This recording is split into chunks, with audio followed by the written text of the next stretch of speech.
ഈശോമിശിഹായ്ക്ക് സ്തുതിയായിരിക്കട്ടെ. സംഖ്യയുടെ പുസ്തകം 17-ാം അധ്യായം. അഹ്റോന്റെ വടി.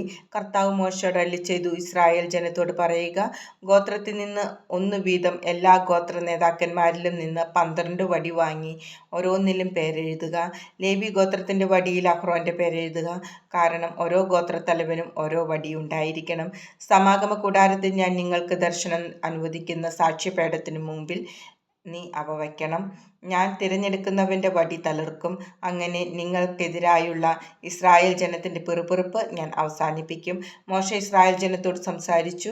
എല്ലാ ഗോത്രത്തലവന്മാരും ഗോത്രത്തിന് 1 വടി എന്ന കണക്കിൽ 12 വടി മോശയ്ക്ക് കൊടുത്തു. അഹ്റോന്റെ വടി മറ്റു വടികളോടൊപ്പം ഉണ്ടായിരുന്നു. സാക്ഷ്യകൂടാരത്തിൽ കർത്താവിന്റെ മുമ്പിൽ മോശ വടികൾ വച്ചു. പിറ്റേ ദിവസം മോശ സാക്ഷ്യകൂടാരത്തിലേക്ക് ചെന്നു. ലേവി കുടുംബത്തിനു വേണ്ടിയുള്ള അഹ്റോന്റെ വടി മുള പൊട്ടി പൂത്ത് തളിർത്ത് ബദാം പഴങ്ങൾ കായ്ച്ചു നിന്നു. മോശ വടികൾ കർത്താവിന്റെ സന്നിധിയിൽ നിന്നെടുത്ത് ജനത്തിന്റെ അടുത്തേക്ക് കൊണ്ടുവന്നു. ഓരോരുത്തരും സ്വന്തം വടി നോക്കിയെടുത്തു.